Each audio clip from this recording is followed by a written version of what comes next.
This is Grand Theft Auto in 1989, playable only on the Commodore 6 with only 1.5 million players.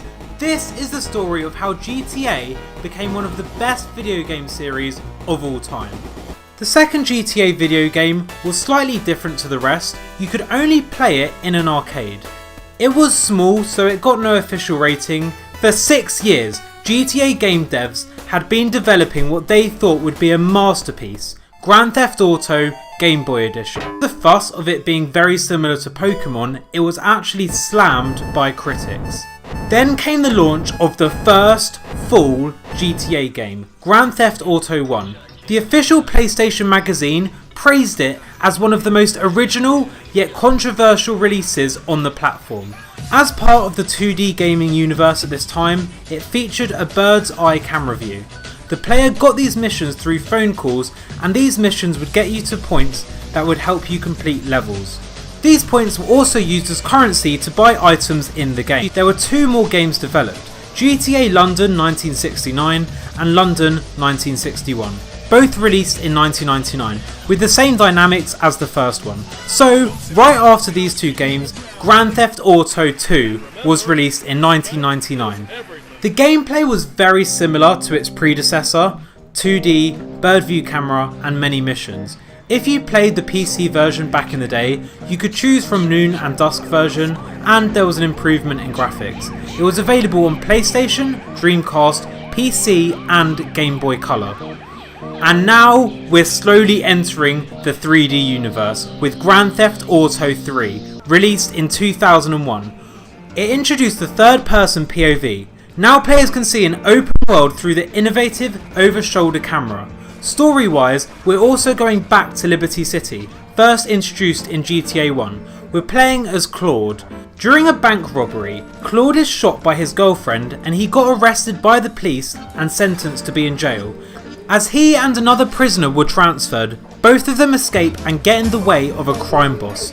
As Claude is quenching his thirst for revenge, his wanted level increases, which can make you being chased by policemen or avoid getting captured. Following up on the 3D universe, now we're presenting Grand Theft Auto Vice City, released in 2002. This is the 6th full game in the franchise, and now we're in a city based in Miami. Here we're playing as Tommy Vercetti, a mafia hitman who, after a deal has gone wrong, he's looking out for some revenge. The players are constantly completing main and side missions, unlocking playable areas. Now, Grand Theft Auto San Andreas was, and still is, one of the most important titles of the saga. Released in 2004, it has the same graphics as the previous titles of the 3D universe. We're now playing as CJ, or Carl Johnson, framed with charges of murder by dirty cops. To keep him on the streets, CJ has to complete certain missions. So, what's different? Well, now we can actually fully roleplay as CJ by personalising his appearance, exercising and more. During the time GTA 4 was in development, Rockstar Studios released a couple of packs to expand the story of the universe. Those stories are Grand Theft Auto Liberty City Stories, where we're playing as Tony Cipriani. This game was released in 2005, and the mission we must complete is making Tony the right hand of the mafia boss. The following year, Grand Theft Auto Vice City Stories was released, and now he's looking to create an empire in Vice City. These stories set as a preamble for the HD universe, where Grand Theft Auto 4 is the leading man. Released in 2008, this platform increased the gameplay and rendered graphics into a more realistic and detailed level. We're now playing as Nico Bellic, an immigrant with big dreams who arrived at Liberty City. Here, you can travel the city in different vehicles, and during combat you can use several weapons. It's also the introduction for the first person mode, which can be used while driving cars. It also has a multiplayer mode up to 32 players. This game had 2 exclusive DLC contents called The Lost and Damned and The Ballad of Gay Tony, which expanded the story even more. Grand Theft Auto Chinatown Wars has a very different presentation from the previous games in the series, by partially resembling the first Grand Theft Auto titles.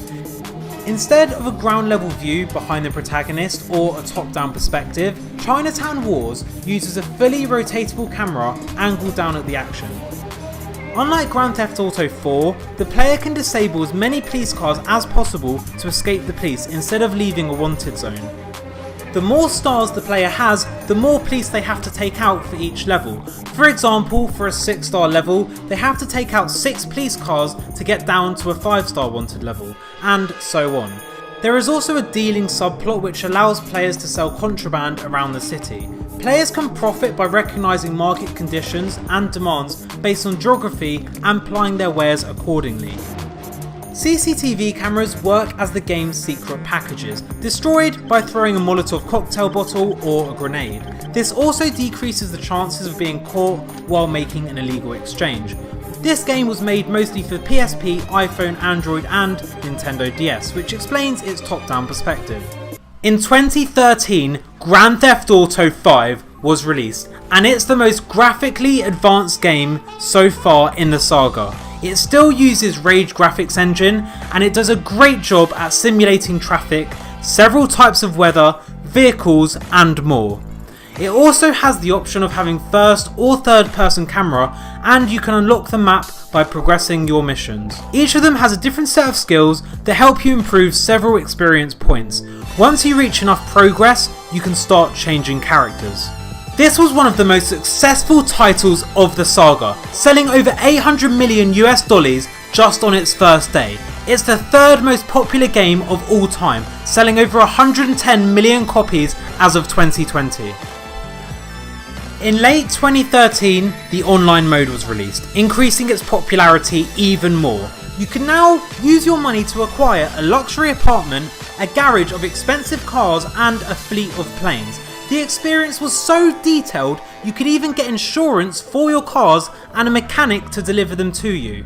At first, you could only play a handful of minigames with other people, including rock, paper, scissors, car races and team deathmatch. But Grand Theft Auto Online allowed people to make their own custom games. I remember having a fist fight on a cargo container floating in the sky with players, and whoever was the last person standing on the crate would win. Rumours have it they got their inspiration from Mr. Beast. There were even extreme car stunt races in the sky that were so hard, if you blinked at the wrong moment, you'd have to restart.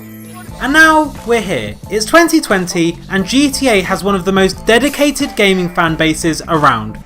Grand Theft Auto 6 is set to come out within the next year. Rockstar have already teased GTA 6, and what you're seeing here is supposedly pre-alpha gameplay that was leaked on Reddit. I'm not 100% sure that this is actual confirmed GTA 6 gameplay, but it looks pretty legit to me, and even if it's not, we can expect GTA 6 to look very similar to this. There's been many leaks on Reddit and 4chan where users have also claimed that they've gone into the GTA 5's DLC game files and found some extra information regarding Grand Theft Auto 6. This lines up with the fact that there was an advertisement at the Miami Super Bowl that hinted at GTA 6 by copying the usual GTA cover design. At first, I didn't really want to share all this information as I didn't know the validity of all this info, but after doing a little bit more research on this leaked info, I realised I'd tell you guys. Because this video is about the evolution of Grand Theft Auto, and I feel like I should tell you everything on the internet that I can find on GTA 6.